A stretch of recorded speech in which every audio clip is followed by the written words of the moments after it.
Hello and welcome to Gatherverse News Unscripted, your home for humanity-based tech journalism.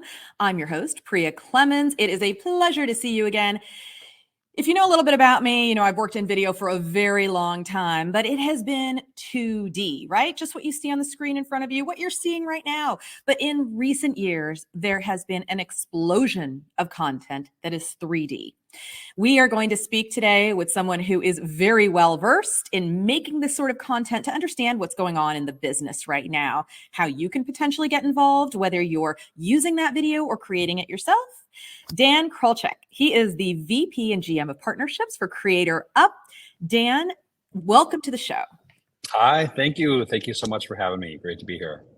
So Creator Up is a platform and an agency that helps create immersive video content. Tell me a little bit about your company. That's right. There's 8,000 creators behind a platform that does everything from AI videos to 360 VR learning experiences. We power that by a platform that's hopefully as easy to use as Amazon for you to punch in any kind of project you're looking to do in content, and then powered by a network of global creators that help. We really build a team around what you need to get done to make great content that is affordable, scalable, and repeatable. So I think I need a little bit more explanation there. You go to like creatorup.com and you come in with maybe an idea of a project you want to create, and then there are various people you can connect with who help you make that. That's right. So you could come in, you could search by types of video or types of project that you're looking to get done, or even industry verticals. So if you're in education and you need courses, or if you're in marketing and you might need videos for LinkedIn or Instagram or TikTok, you can start to search for different video types and creative. Or if this is your first 360 VR lesson, you can type in 360 VR, and then what you'll see in the platform are different examples and different most common project types. So it's kind of an estimator tool for any kind of production. And then once you kind of narrow down and you see what you want, you can technically check out and move right into your project, or you can chat for immediate help and talk to a producer. And that's where the magic really starts happening, is they're going to say, oh, great, let's break this down a little bit more. Let's put together your bespoke project and talk about the kind of animators, 360 videographers, editors, different languages that you need, and then we full transparency and pricing and people, so you can see exactly what does it take to do everything from a 30-second AI powered video to a 30-minute documentary.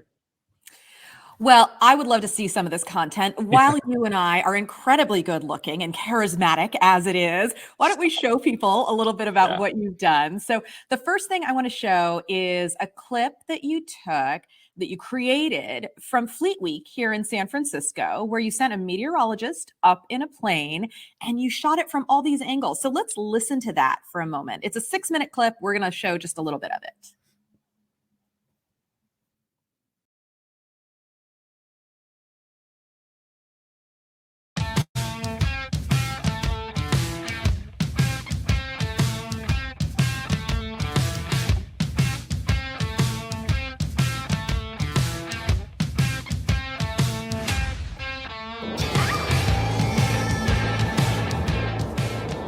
Greg, how's it going? Good. How are you, Jessica? Good, good. Yeah. Are you ready for San Francisco Fleet Week Air Show presented by United Airlines? Absolutely, I am. This is literally my dream. I'm so stoked to be out here with you today. Yeah, let's go fly.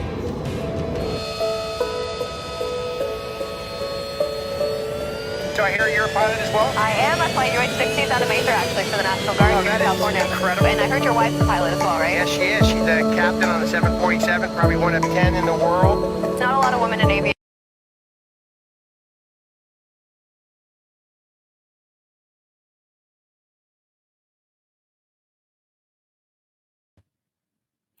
So Dan, what we're seeing there is kind of distorted.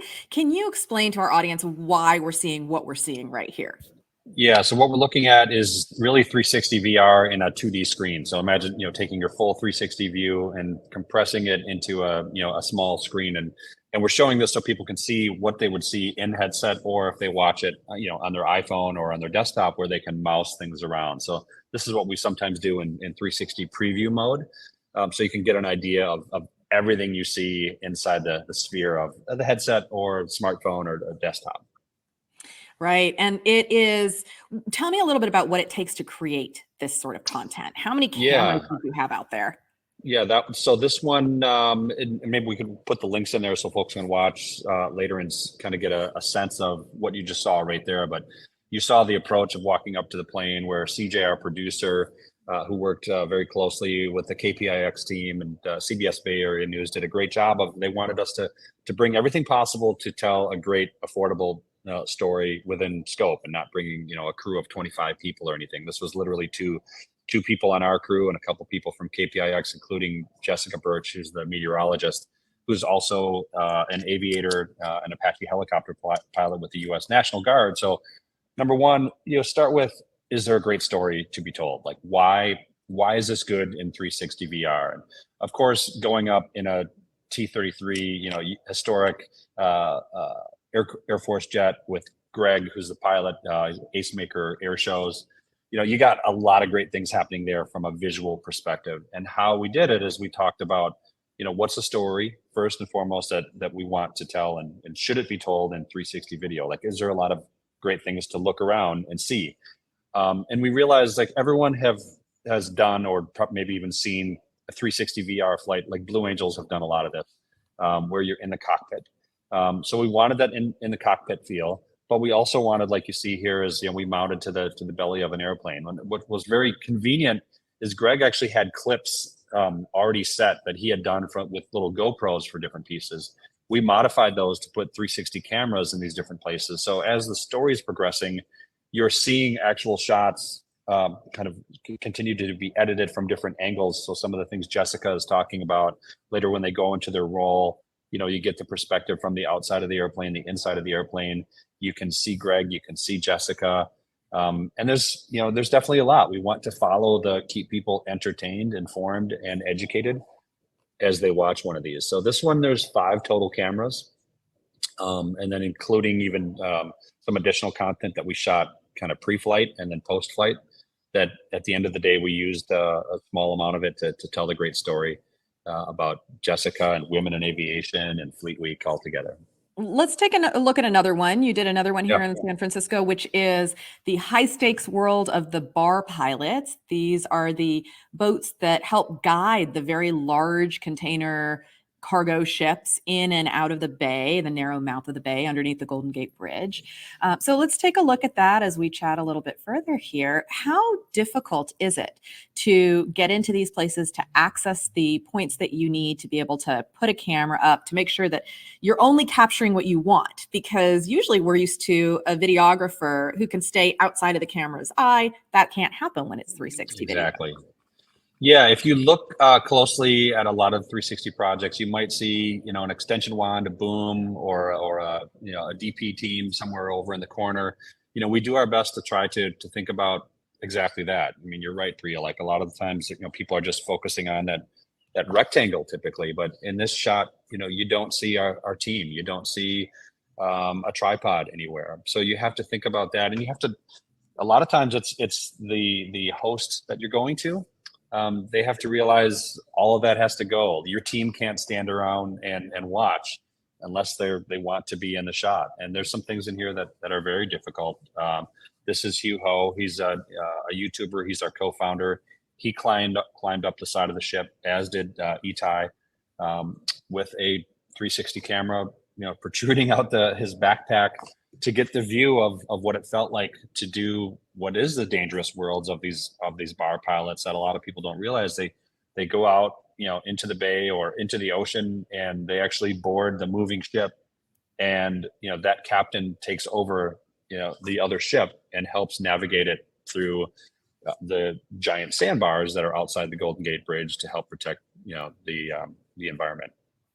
While people are looking at this, they may look at this and say, whoa, it's kind of hard to understand what's going on. I want to reiterate that when you're actually watching this video, whether it's on a screen and you can just move it and see various places around the world, or you have a head-mounted display on, a set of goggles, you are just seeing the space kind of in front of you. You're not seeing the entirety of this 360 panorama. We're just showing it now so that people can understand the fullness of what is being captured. But it does make me think about the fact that often people have had these issues with nausea inside headsets.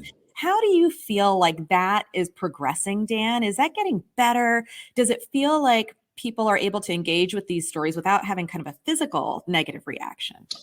Yeah, we take that into consideration for all the stories. The Jessica piece has got a lot of movement in there. We've had some people, try it on and say there's a lot happening there, and it's a risk that you take, right? It's kind of like the roller coaster ride. You have to say, now this is a roller coaster ride. There will be movement, but we're typically trying to minimize movement, unless and in this case, this is the story to tell of these guys are feeling the risk. So.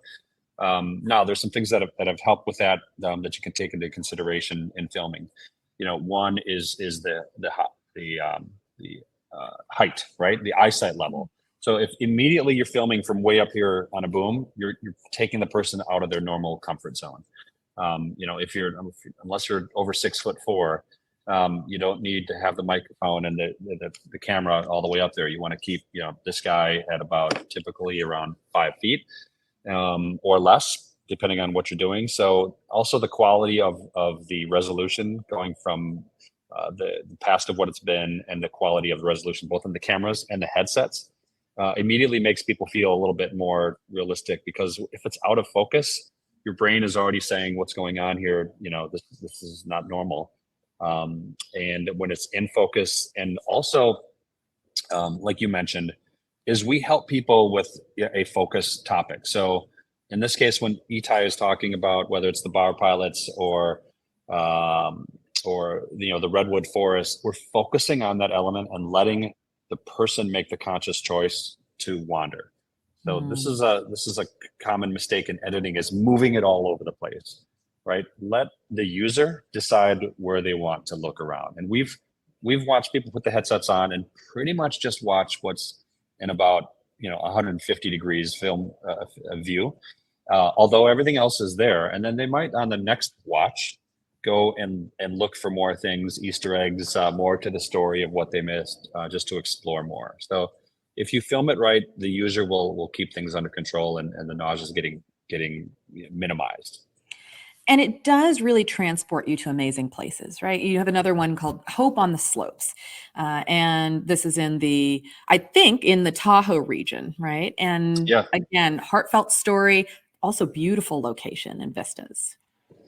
Yeah, great story about this autistic skier, Connor, who is amazing once he puts on a pair of skis. This was a great story. KPIX helped us discover, and Itai helped narrate. But you say take you to amazing places, and a lot of our segments will start with reframing where you are. So as the story is starting out, you're in the mountains here of Tahoe. You're joining Connor on the ski lift. We're setting up the story, and we do that for things as basic as a corporate training video. There's that moment once you put a headset on where you have to leave your home desk, your corporate work environment, your classroom, and portal to a new place. That's part of those first few seconds of putting on that headset. You want the user to forget where they are and be welcome to this new environment. So a lot of times our opening shots will have a great drone shot or an exterior moment, and it'll say, welcome to, Kauai Coffee farm here out in literally the island of Kauai was another one we did. That helps people make that leap. And there's something we do at events and schools is when somebody takes the headset off, we say, welcome back, because they just went on a journey. And this is a great piece as well. Like you asked how difficult. We're doing some tricky things with professional 360 videographers and mounts and cameras that are waterproof and snowproof. That are things you want to think about, and whether you go out and get one of these and get started with an Insta360, which is just a few $100s and about the size of a phone. Really not big. Yeah, it's great. If you've got one of these, congratulations, you're already a 180 VR filmmaker. Because I just looked this morning and I had just shy of 100 panoramic photos that I've taken in different, vacations and cool places. But, everyone just found out last week from Apple that, you've already been creating VR content, whether or not you knew it. And I think, that's going to be one of those neat moments when people start to explore and put on their headsets and realize, wow, I've been a VR filmmaker this whole time. I just didn't know it. Dan, how long ago was Creator Up founded? Just over 10 years. Yeah. Okay. We started it as a company that was similar to Masterclass for filmmakers, and we've progressed into a platform that makes video easy. But you've been in the game for at least a decade with this company, and you've been filmmaking for longer than that. Tell me about the state of the industry when it comes to creation of immersive content like this. Where are we in what you think is the trajectory? How much adoption is there right now, and where do you see it going? And just in VR and video in general? Yeah. VR filmmaking, VR video content, are we, I'm kind of assuming we're at like the dawn of where we're going to see things go. But I don't really know, like, how many people are actually putting on headsets and looking at this content? How many people are looking at on flat screens? Yeah, I think we're at the second, hockey stick, curve up. YouTube was really around the first. Everybody started making video for everything, and now we're at the second phase with a combination of, XR, Metaverse Stage 2, new headsets, AI, TikTok generation. There's kind of, it's a hockey stick wall of a whole bunch of things taking off, I would say. And I'm reminded of a quote that goes way back from the early days of Google and YouTube, of there being a lot of junk out there. I think there was a different word in terms of content. So between AI content, some good, some not so good, VR content, metaverse world of creators, YouTube creators, TikTok creators that are just doing so many amazing things that we learn from. We work with TikTok, we work with Pico. We work with all of the social platforms because people are inventing very new, cool ways to film, to edit, to animate, to do things in AI. That doesn't necessarily mean it's better, right? You look at things that are better. You look at the Mandalorian, and they're using AI. They're using volume walls. They're using new ways to project on screens that if you just watch some of that, behind the scenes content, it's amazing. And there's stuff that moves up. There's things that trickle down, and this is new content, right? So podcasting, video content, video vlogging, and everyone creating new space and helping to put it out there. So obviously I'm excited about how much there is out there, and it is a great time to learn any of the different aspects of it. But pay close attention. I'd say, be a fast follower. Try new things. That's what's nice is you can fail on a TikTok video for business and shut it down if it's not doing anything. You could try something new in LinkedIn and see it completely take off. You could launch something amazing like this and build a great audience that's going to share and come back to these. So we just try to be there and be multimedia. Help people figure out what they want to do and what's the best way to film it, and take into considerations audience, the devices that are coming. Very exciting time with Apple. I think what they just announced, and having things like Disney jump in and make their announcement and their commitment to the category. There's validated rumor that Disney's already been filming in 360 VR at a number of their productions that are hitting Disney Plus now, that the cameras were already there filming some of the content. So I think by next quarter, even into the Christmas season, you're going to see a lot more of this. Meta new headset, they were like, we're already doing a lot of this already. So I think there's going to be a merger of all of these medias together. So it's another screen. It's another way to tell stories and to engage. Yeah, and a very one that feels very connected and very emotional and very close. I just want to give a quick plug, honestly, because Dan and I have met at a conference some time back, chatted a little bit here and there, don't know each other well yet, but Dan is honestly one of the most approachable, friendly, nice, knowledgeable people you will meet out there in the industry. So for any of you who are thinking about creating new content in this new world of emerging technologies, I'd really encourage you to reach out to Dan. Very receptive, great Wow. guy to Thank you talk so to, much. great guy to have in your back pocket. So Thank you Dan, so thank much. you for coming on Anytime. the show. Thanks for being part of Gatherverse News Unscripted today. Absolute pleasure. Keep up the great work. Thanks, everybody. Thank you. Thanks, Dan. All right. And come on back tomorrow for another episode of Gatherverse News Unscripted. Raphael Timmons will be on the show then. Thanks so much for watching. See you later. Thanks again.